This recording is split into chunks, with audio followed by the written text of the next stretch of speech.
Hello everyone, কেমন আছো তোমরা সবাই? আশা করছি তোমরা সবাই খুব ভালো আছো, সুস্থ আছো। ঈশ্বরের কাছে আমি সবসময় প্রার্থনা করি তোমরা কাছে দূরে যেখান থেকে এই মুহূর্তে আমার ভিডিওটা আজকে দেখছো, তোমরা সবাই খুব ভালো থেকো আর সুস্থ থাকো। এই কামনা করেই আজকে নতুন একটি ব্লগ শুরু করলাম তোমাদের জন্য। আশা করছি আজকের ব্লগটাও তোমাদের সাথে ভালো করেই শেয়ার করতে পারবো। তো আজকে হচ্ছে বুধবার আর সকাল ঘড়িতে এখন বাজে হচ্ছে এই 10:30 মতন। তো এখন থেকে আজকের ব্লগটা শুরু করে দিলাম। সকালবেলা বাবাই বাজার করে নিয়ে এসছে আর সেই বাজারগুলোই এখন ঢালছে। এই যে কড়াইশুঁটিগুলো বেশ অনেক দিন ধরে আনা রয়েছে, তো ছাড়ানো হচ্ছে না, ভাবছি এবারে ছাড়িয়ে রাখবো। তো এখানে সাইড করে রাখলাম ঢেলে। আর আজকে বাজার থেকে অনেক কিছুই নিয়ে এসছে, পালং শাক, বেগুন, কুমড়ো, শিম, ধনেপাতা আর মূলো। তো এখন যেহেতু আমাদের ঘরের জন্য রান্না হচ্ছে, অল্প অল্প লাগবে, তো সমস্ত কিছু দিয়ে পালং শাকটা করব, কিন্তু সব সবজি অল্প অল্প দেব। পালং শাকে আবার সব রকম সবজি দিয়ে করলে না বেশ ভালো, মানে সুন্দর একটা টেস্ট হয়। আর শীতকালে সব রকম পাঁচমিশালি সবজি খেতে কিন্তু ভালোই লাগে। এই সবজি আবার গরমকালে ভালো লাগবে না অতটা।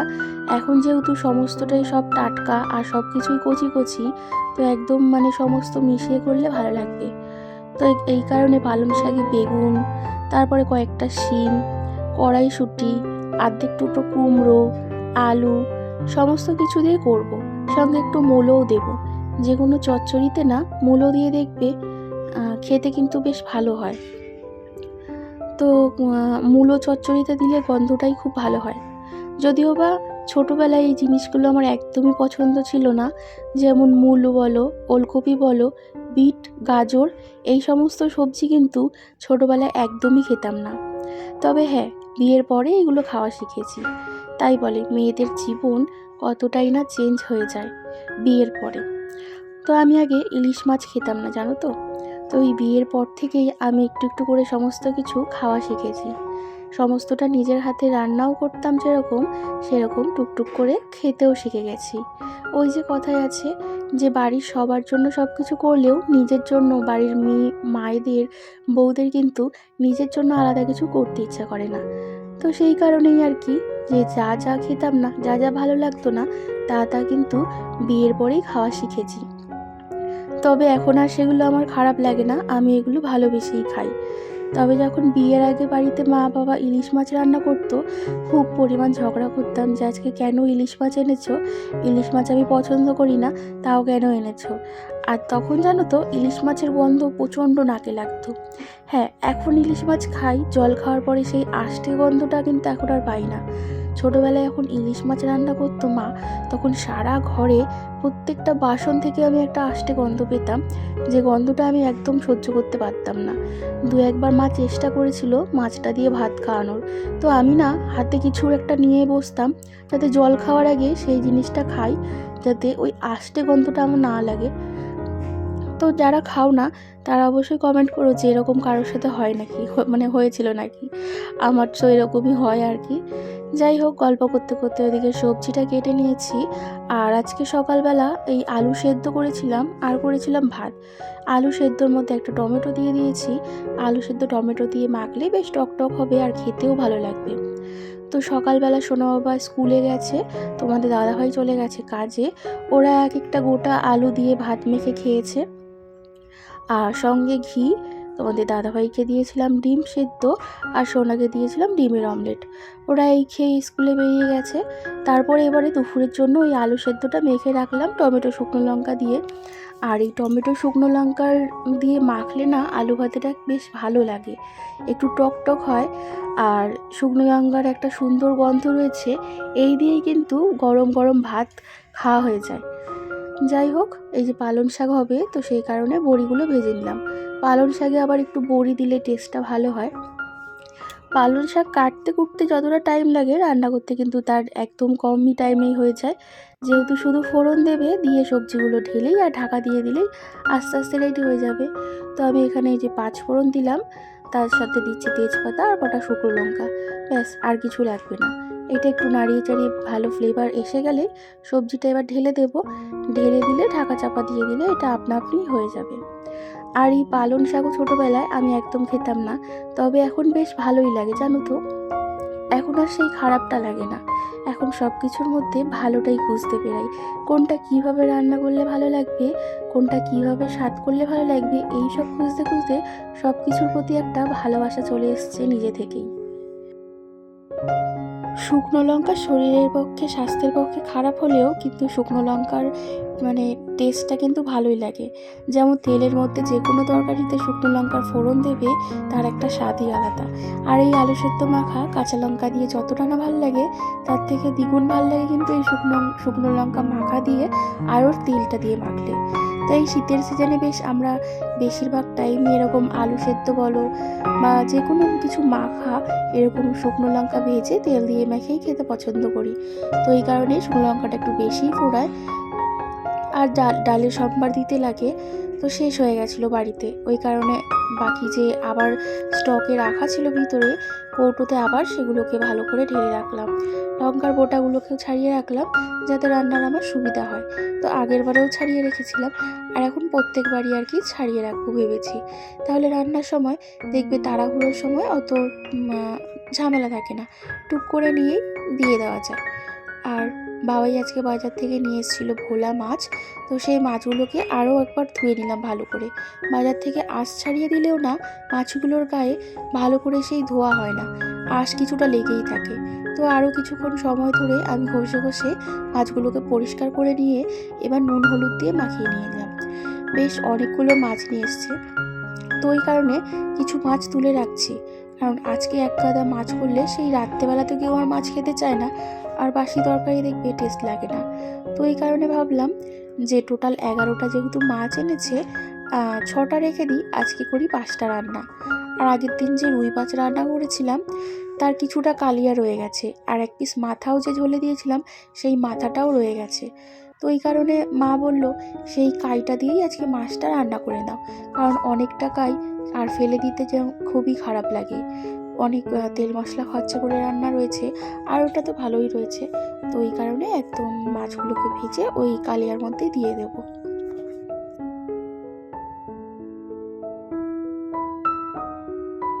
তো রান্না বান্না সমস্তটা কমপ্লিট করে রেখে দিলাম, আর এবারে একটুখানি গ্যাসটা মুছে নিচ্ছি, কারণ রান্নার পরে আজকে গ্যাসটা বেশ ভালো নোংরা হয়েছে। আমি যদি সব সময় রান্নার পরে গ্যাস না মুছলেও, তো মাঝে সাঝে যখন আমার মনে হয় যে গ্যাসটা নোংরা লাগছে, তো তখন মুছে দিই। যেমন আজকে একটুখানি মনে হচ্ছিল দেয়ালগুলো নোংরা হয়ে গেছে, আর কয়েকদিন সেইভাবে কাজকর্ম করতে পারিনি দেখে রান্নাঘরটাও সেরকমভাবে পরিষ্কার করা হয়নি। তো এই কারণে রান্না শেষে আজকে একদম গ্যাস ট্যাসগুলো মুছে নিচ্ছি সমস্ত সুন্দর করে।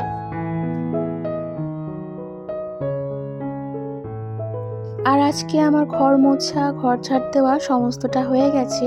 তো রান্নাও করে একেবারে এখানে ছাদে চলে এলাম জামা কাপড় ধুয়ে জামা কাপড়গুলো মেলতে। ওয়েদারটা দেখে বুঝতেই পারছো রোদ্দুর নেই, তা সত্ত্বেও জামা কাপড়গুলো কেচে দিলাম, তা না হলে এক গাদা জামা কাপড় জড়ো হয়ে গেলে না দেখতে খুব একটা ভালো লাগে না। আর মাথার মধ্যে ওই টেনশনটাই ঘুরতে থাকে যে জামা কাপড় জড়ো হয়ে রয়েছে। আর সোনা বাবার জামা কাপড়গুলো তো ডেলিকে ডেলি ধুতেই লাগে, তো এই কারণে একেবারে ধুয়ে নিলাম।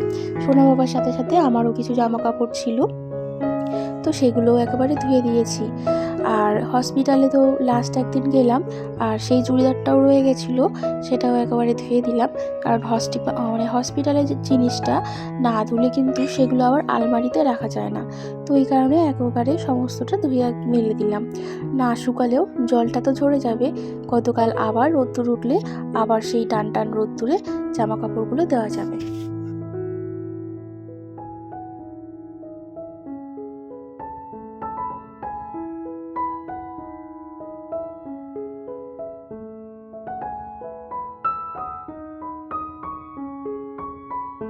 সোনাকে স্কুল থেকে আমি নিতে এসেছিলাম, না হয়ে গেছে, এখন বাড়ির পথে। আর আমি আসার কারণ হচ্ছে অনেক কিছু দেওয়ার ছিল, মাইনে, তারপরে জানুয়ারি ফেব্রুয়ারি মাসের মাইনে দুটোই দিলাম, ভর্তির যে 2000 টাকা সেগুলো ক্লিয়ার করে যাচ্ছি।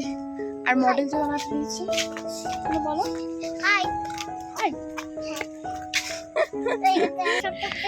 আর তার সাথে দুটোই মডেল বানাতে দিয়েছে। একটা ফার্স্ট এড বক্স তো রেডি হয়েছে, আর ঘরও বানাতে হবে 2 রকমের মনে হয়। স্কুলের ভিতরে পড়েছে, তাহলে কালকে দিয়ে দেবে আন্টিরা। এখানে পড়েনি, এখানে পড়েছে, যাও নিয়ে আসো। দেখো আই কার্ড আবার ফেলে যাচ্ছিল। নিয়ে আসো, সাইডে সাইডে সাইডে, এইদিকে আসো, এইদিকে আসো, সামনে তাকাও, দাও। চলো চলো চলো, বাড়িতে গিয়ে তারপরে বলতে আই কার্ড কোথায়। ঘর দুরকম বানাতে হবে, একটা হচ্ছে নর্মাল যে কোনো ঘর বানাতে হবে, আর একটা অন্য টাইপের মানে মাটির ঘর, খড়ের বাড়ি, এই টাইপের কিছু বানাতে হবে। তো দেখি কি বানায় তোমাদের দাদা ভাই। ঘড়িতে বাজে হচ্ছে এই 5টা বাজতে 5 মিনিট বাকি। ছাদে এসে এখানে ভিডিও এডিট করছিলাম। গতকাল আর কোনো ভিডিও এডিট করতে পারিনি, আজকে 2টো ভিডিও যাবে। গতকাল ভুল করে বলে ফেলেছিলাম, গতকাল ছিল হচ্ছে কত তারিখ, 5 তারিখ ছিল, আমি বলেছিলাম 4 তারিখ। তো আজকে হচ্ছে 6 তারিখ। তো আজকেই হচ্ছে 2টো ভিডিও একসাথে পোস্ট করব। আর মঙ্গলবার এই যে জামা কাপড়গুলো তুলতে এলাম, মানে বসে বসে ভিডিওটা এডিট করলাম, পরে পোস্ট করছি। নিচে গিয়ে কাকিমাকে আগে চা দেবো আর জামা কাপড়গুলো তুলে। আর এখন দেখো মেঘ হয়ে গেছে মনে হচ্ছে, সকাল থেকে রোদ্দুরটা ছিল মোটামুটি, কিন্তু এখন এই যে পুরো মেঘলা একটা হয়ে গেছে, গুমসুম হয়ে গেছে। জামা কাপড়গুলো সব তুলে রেখে যাই, তারপর নিচে গিয়ে কাকিমাকে চা করে দেবো। আর ওই পাশে দেখো এই যে এক ঝাঁক সব পায়রা বসেছে না, সব পায়রাকে এখন ওই ছেড়েছে, বেশ ভালো লাগছে। আর তার সাথে এমনি যে আকাশে সব পাখিরা, তারা সব বাসায় ফিরে যাচ্ছে, এখন সন্ধ্যা নেমে গেছে। আগে না অনেক পাখি দেখা যেত আমাদের এখানে, এখন আর সেরকম কোনো পাখি দেখাই যায় না। রাস্তা ধারে গাড়ি ঘোড়া, তার সাথে সব জঙ্গলও নেই, সব বাড়ি হয়ে গেছে, এই জন্য এখন আর পাখির দেখাই মেলে না। যাক চলো জামা কাপড়গুলো তুলে ফেলি, অনেক জামা হয়েছে, কারণ সব কাচাকুচি করেছি আমি আজকে, এখনও তাও সবটা হয়নি, অনেক এখনও রয়েছে। সোনা বাড়ি তো অনেক জামা দেখো এখানে, এগুলো সব কেচে দিয়েছি, তুলে নি।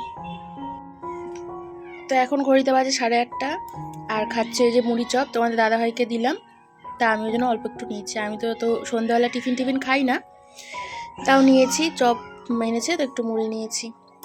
সোনাকে হোমটাস্ক করাতে বসিয়েছি, ও গেছে এখন টয়লেটে। একটা খাতা করেছে ইংলিশ, বাংলা অঙ্ক করবে। সোনার আজকে কপালটা খুব ভালো, কারণ ওর দাদুও বিরিয়ানি এনেছে, এদিকে চিকেন বিরিয়ানি, আর এখানে ওর দাদাও নিয়ে এসছে সেম দোকান থেকে বিরিয়ানি। সোনা তোর কপালটা আজকে খুব ভালো, তাই না বল? দুটো বিরিয়ানি, হ্যাঁ, একটা দাদু এনেছে, একটা দাদা এনেছে, এখানে একটা বারান্দায় রাখা, তাই তো। চলো লেখা করো, এটা লেখো, এই যে ক খ গ ঘ, হ্যাঁ লেখো এটা, ক খ গ ঘ, এটা লেখো। বইটা কোথায়?